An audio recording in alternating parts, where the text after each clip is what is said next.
নমস্কাৰ বন্ধুসকল, আজি আকৌ এটা গুৰুত্বপূৰ্ণ ভিডিঅ'লৈ সকলোকে স্বাগতম জনাইছোঁ।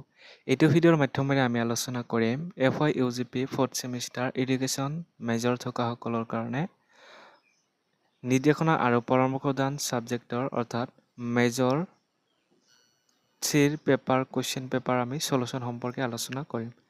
চ' ইয়াতে আপোনালোকে চাব 2025ৰ question paper education guidance and counselling full mark 60 time দিয়া থাকিব 2.5 ঘণ্টা আৰু পাছ কৰাৰ কাৰণে আপোনালোকে 40% পাব লাগে অৰ্থাৎ 60ৰ ভিতৰত আপোনালোকে পাব লাগিব 24। চ' এতিয়া আমি চাম ইয়াৰে প্ৰথম কুৱেশ্যনটো চাম। 1 নম্বৰ দিয়া আছিলে যে তলত দিয়া বিকল্পসমূহৰ পৰা শুদ্ধ উত্তৰটো বাছি উলিওৱা।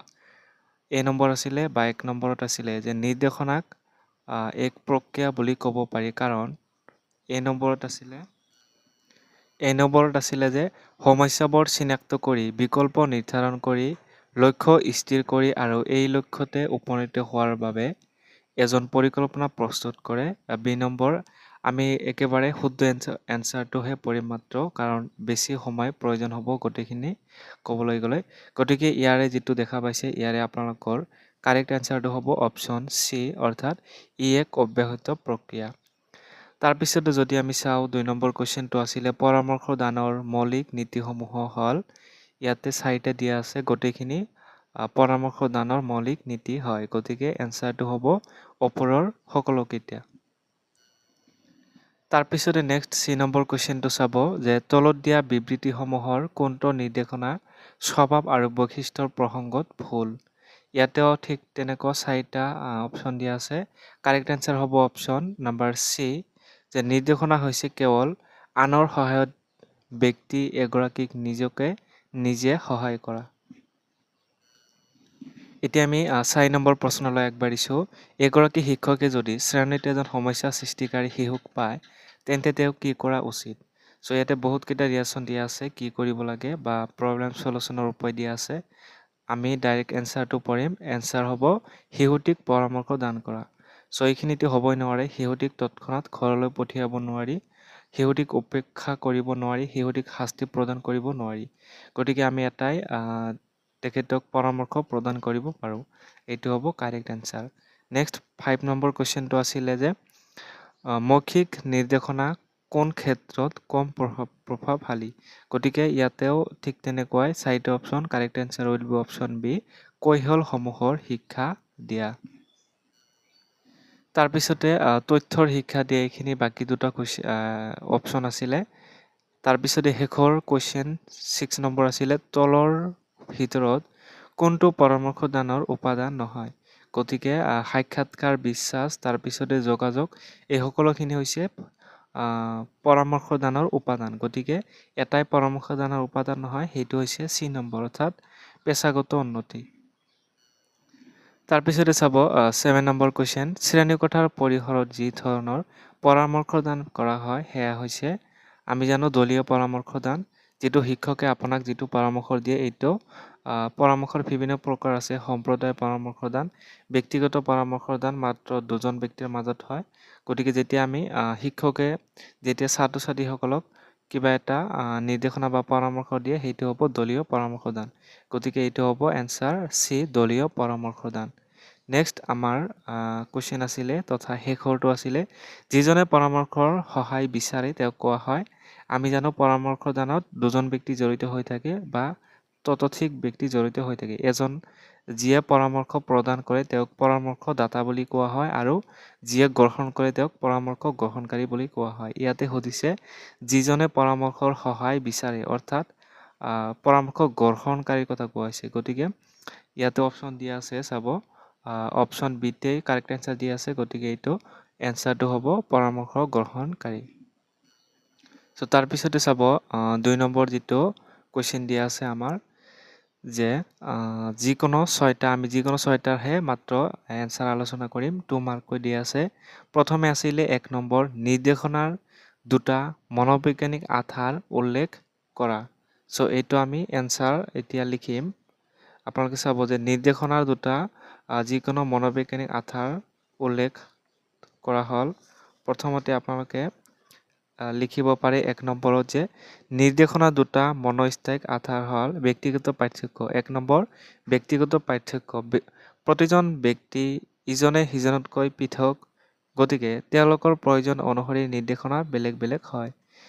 দ্বিতীয়তে লিখিব পাৰি বৃত্তি, ভক্তি আৰু আগ্ৰহ, অৰ্থাৎ ব্যক্তিৰ বুদ্ধি আৰু তেওঁৰ আগ্ৰহৰ ওপৰত ভিত্তি কৰি উপযুক্ত নিৰ্দেশনা প্ৰদান কৰা হয়।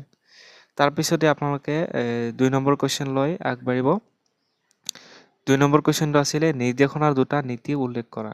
নিৰ্দেশনাৰ দুটা নীতি হৈছে নিৰবিচ্ছিন্নতাৰ প্ৰক্ৰিয়া, অৰ্থাৎ নিৰ্দেশনা কোনো এটা নিৰ্দিষ্ট সময়ৰ বাবে নহয়, ই এক জীৱনজোৰা নিৰবিচ্ছিন্ন প্ৰক্ৰিয়া।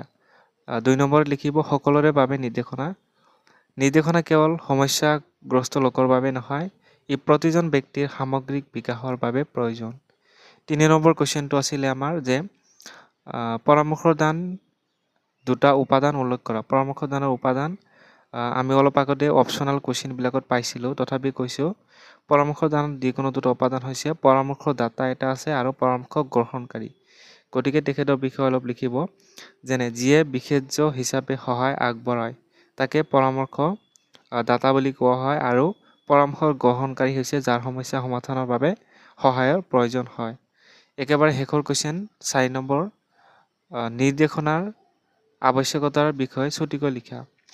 এইটো লিখিব নিৰ্দেশনাৰ আৱশ্যকতা বহুত, তাৰে ভিতৰত প্ৰধানকেইটা হ'ল সংগতি, বিধান, ব্যক্তিক নতুন পৰিৱেশ বা সমাজৰ সৈতে খাপ খুৱাই চলিবলৈ সহায় কৰে, সঠিক ব্যক্তি নিৰ্বাচন, শিক্ষাৰ্থীক তেওঁলোকৰ যোগ্যতা অনুসৰি সঠিক কেৰিয়াৰ আৰু ব্যক্তি নিৰ্বাচনত সহায় কৰে।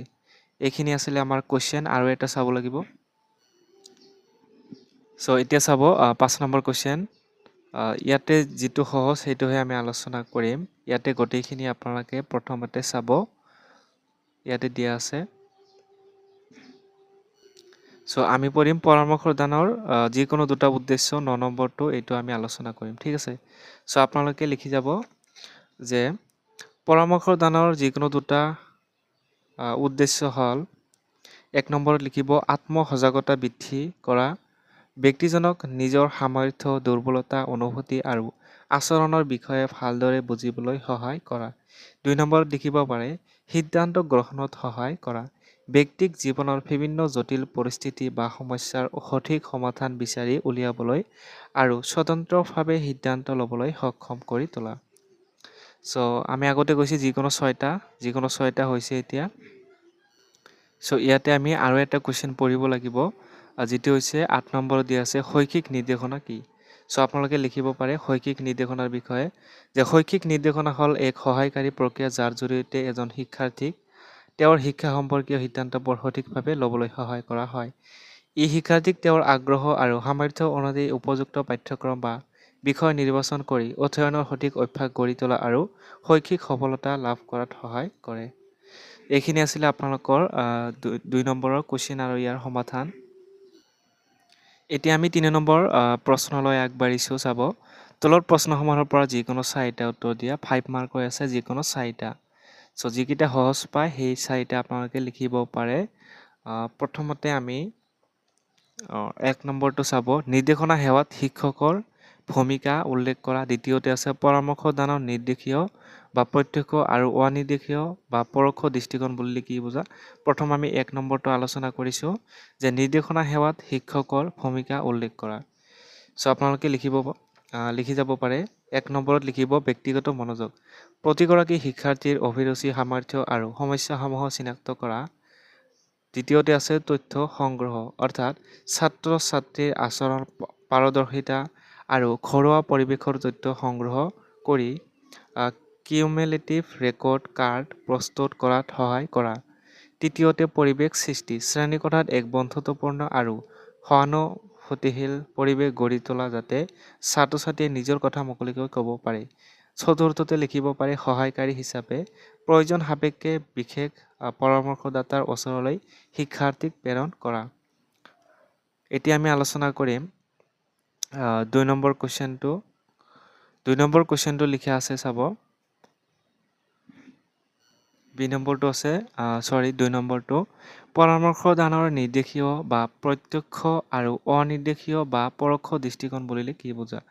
চ' ইয়াৰে এনচাৰটো লিখিব আপোনালোকে যে প্ৰথমতে লিখিব নিৰ্দেশনীয় পৰামৰ্শদান। এই পদ্ধতিত পৰামৰ্শদাতা অধিক সক্ৰিয় ভূমিকা গ্ৰহণ কৰে। ইয়াত পৰামৰ্শদাতাই সমস্যাটো বিশ্লেষণ কৰে আৰু ইয়াৰ সমাধানৰ বাবে নিৰ্দিষ্ট পৰামৰ্শ আগবঢ়ায়। ইয়াক পৰামৰ্শদাতা কেন্দ্ৰিক পদ্ধতি বুলিও কোৱা হয়। অনিৰ্দেশীয় পৰামৰ্শদান হৈছে এই পদ্ধতিত পৰামৰ্শ গ্ৰহণকাৰী অধিক সক্ৰিয় হয়। পৰামৰ্শদাতাই কেৱল এজন সহায়ক হিচাপে কাম কৰে যাতে পৰামৰ্শ গ্ৰহণকাৰীয়ে নিজে নিজৰ সমস্যা উপলব্ধি কৰি সমাধানৰ পথ বিচাৰি পায়। ইয়াকে ব্যক্তিকেন্দ্ৰিক পদ্ধতি বুলিও জনা যায়।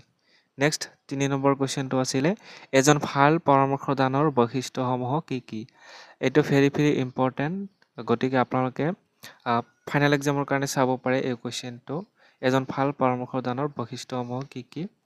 চ' আপোনালোকে লিখিব এক উন্নত মানৰ পৰামৰ্শদানৰ বৈশিষ্ট্যসমূহ হ'ল ই পৰামৰ্শদাতা আৰু গ্ৰহণকাৰীৰ মাজত এক বিশ্বাসযোগ্য আৰু গোপনীয় সম্পৰ্কৰ ওপৰত প্ৰতিষ্ঠিত। ই ব্যক্তিৰ আৱেগিক আৰু মানসিক সুস্থতাৰ ওপৰত গুৰুত্ব দিয়ে। ই এক পৰিকল্পিত আৰু উদ্দেশ্যধৰ্মী প্ৰক্ৰিয়া। ই ব্যক্তিজনক নিজৰ সিদ্ধান্ত নিজে ল'ব পৰাকৈ সক্ষম কৰি তোলে। তাৰপিছতে শেষৰটো কুৱেশ্যন 4 নম্বৰ নিৰ্দেশনাৰ বিভিন্ন সঁজুলিসমূহৰ বিষয়ে আলোচনা কৰিব দিছে। গতিকে এইটো চাব, আপোনালোকে লিখিব পাৰে যে নিৰ্দেশনাৰ কাৰণে ব্যৱহাৰ কৰা সঁজুলিসমূহক প্ৰধানকৈ দুভাগত ভাগ হ'ব পাৰি। পৰীক্ষণমূলক সঁজুলি যেনে বুদ্ধি বৃত্তিৰ পৰীক্ষা, ব্যক্তিত্বৰ পৰীক্ষা আৰু অভিজ্ঞতা আদি। অপৰীক্ষণমূলক সঁজুলি যেনে নিৰীক্ষণ, তাৰপিছতে সাক্ষাৎকাৰ, কিউমুলেটিভ ৰেকৰ্ড কাৰ্ড আৰু আত্মজীৱনী আদি। চ' এইখিনি আছিলে আপোনালোকৰ কুৱেশ্যন, আৰু বাকী যিবিলাক কুৱেশ্যন আছে সেইবিলাক আপোনালোকে নিজে চাব পাৰে। এইখিনি আছিলে আপোনালোকৰ 3 নম্বৰৰ বাকী থকা কুৱেশ্যন, এইখিনি চাব। এতিয়া আমি একেবাৰে চাইছোঁ আপোনালোকৰ 4 নম্বৰৰ প্ৰশ্নখিনি আমি চাম। 4 নম্বৰটো চাব, তলৰ প্ৰশ্নসমূহৰ পৰা যিকোনো দুটাৰ উত্তৰ লিখা। গতিকে আমি যিকোনো দুটা লিখিম। প্ৰথমটো চাব 1 নম্বৰটো যে নিৰ্দেশনাৰ মনোবৈজ্ঞানিক আৰু সমাজতাত্ত্বিক আধাপসমূহৰ ওপৰত আলোকপাত কৰা। চ' এইটো চাব 2 নম্বৰ ব্যক্তিগত নিৰ্দেশনা কি? ব্যক্তিগত নিৰ্দেশনাৰ আৱশ্যকতাৰ বিষয়ে আলোচনা কৰা। চ' বাকী কুৱেশ্যনখিনি চাব আপোনালোকে 3 নম্বৰ, 4 নম্বৰ আৰু 5 নম্বৰলৈকে দিয়া আছে যিহেতু, গতিকে 5 নম্বৰলৈকে চাব। আৰু একেবাৰে শেষৰ যিটো কুৱেশ্যন 5 নম্বৰ, এইটো ভেৰি ইম্পৰ্টেণ্ট হয়, গতিকে এইটো আপোনালোকে চাব লাগিব। কিন্তু আমি যিহেতু যিকোনো দুটা চাম, আমি চাম কুৱেশ্যন নম্বৰ 2 and 3, এই দুটা আমি এনচাৰ চাম। প্ৰথমতে আছিলে ব্যক্তিগত নিৰ্দেশনা কি? ব্যক্তিগত নিৰ্দেশনাৰ আৱশ্যকতাৰ বিষয়ে আলোচনা কৰা। চ' আমি অলপ কৈ দিছোঁ, বাকীখিনি আপোনালোকে স্ক্ৰীনত দিয়া ধৰণে চাব পাৰিব। বেছি সময় হোৱাৰ কাৰণে এনেধৰণৰ ব্যৱস্থা গ্ৰহণ কৰা হৈছে। চ' 4 নম্বৰটো চাব ব্যক্তিগত নিৰ্দেশনাৰ অৰ্থ। ব্যক্তিগত নিৰ্দেশনা হ'ল এজন ব্যক্তিক তেওঁৰ ব্যক্তিগত জীৱনৰ বিভিন্ন সমস্যা যেনে আৱেগিক, সামাজিক, নৈতিক আৰু স্বাস্থ্যজনিত সমস্যাবোৰ সমাধান কৰাত আগবঢ়োৱা সহায়। ইয়াৰ মূল উদ্দেশ্য হ'ল ব্যক্তিজনক নিজৰ ক্ষমতা আৰু দুৰ্বলতাসমূহ বুজি উঠাত সহায় কৰা, যাতে তেওঁ সমাজত এজন সুনাগৰিক হিচাপে নিজকে প্ৰতিষ্ঠা কৰিব পাৰে। ব্যক্তিগত নিৰ্দেশনাৰ আৱশ্যকতা আৱেগিক সুস্থতা, মানসিক চাপ, দুশ্চিন্তা বা আৱেগিক সুস্থিৰতা দূৰ কৰি ব্যক্তিজনৰ মানসিকভাৱে সবল কৰিবলৈ ইয়াৰ প্ৰয়োজন। সামাজিক অভিযোজন, চ' ইয়াতে বহুতকেইটা দিয়া আছে, আপোনালোকে চাব। তাৰপিছতে এতিয়া আমি পঢ়িম কুৱেশ্যন নম্বৰ 3টো বিত্তীয় নিৰ্দেশনা। এইটো ভেৰি ইম্পৰ্টেণ্ট হয়। ভকেশ্যনেল গাইডেন্সটো এইটো পৰীক্ষাত আপোনালোকে যদি পঢ়ি যায় এটা কুৱেশ্যন নহয় এটা কুৱেশ্যন কমন পৰিবই, অৰ্থাৎ 2 মাৰ্কৰে হওক বা 4 মাৰ্কৰ 10 মাৰ্কৰ এটা কুৱেশ্যন নহ'লে এটা কুৱেশ্যন আহিবই। গতিকে এইটো ভেৰি ইম্পৰ্টেণ্ট হয়, চাই যাব। বিত্তীয় নিৰ্দেশনাৰ অৰ্থ আৰু আৱশ্যকতাৰ বিষয়ে বহলাই আলোচনা কৰা। চ' এইটো অলপ কৈ দিছোঁ, বাকীখিনি চাই ল'ব যে বিত্তীয় নিৰ্দেশনাৰ অৰ্থ। বিত্তীয় নিৰ্দেশনা হ'ল এজন ব্যক্তিক তেওঁৰ যোগ্যতা, আগ্ৰহ আৰু সামৰ্থ্য অনুযায়ী সঠিক জীৱিকা বা বৃত্তি নিৰ্বাচন কৰাত সহায় কৰা। ইয়াত কেৱল বৃত্তি নিৰ্বাচন কৰাই নহয়, বৰঞ্চ সেই ব্যক্তিৰ বাবে প্ৰয়োজনীয় প্ৰস্তুতি চলোৱা আৰু বৃত্তিত সফলতা লাভ কৰাৰ বাবে পৰামৰ্শ দিয়া হয়। বিত্তীয় নিৰ্দেশনাৰ আৱশ্যকতা সঠিক বৃত্তি নিৰ্বাচন। বৰ্তমানৰ প্ৰতিযোগিতামূলক যুগত হাজাৰ ব্যক্তিৰ সমাজৰ পৰা নিজৰ বাবে উপযুক্তটো বাছি ল'বলৈ ইয়াৰ সহায় অপৰিহাৰ্য। চ' আৰু বহলাই ইয়াতে দিয়া আছে, চাব। চ' এইখিনি আছিল আপোনালোকৰ কুৱেশ্যন আৰু ইয়াৰ সমাধানসমূহ। গতিকে ভিডিঅ'টো ভাল লাগিলে শ্বেয়াৰ কৰিব, লাইক কৰিব আৰু আমাৰ চেনেলটো প্ৰথমবাৰৰ কাৰণে আহিলে ছাবস্ক্ৰাইব কৰি ল'ব।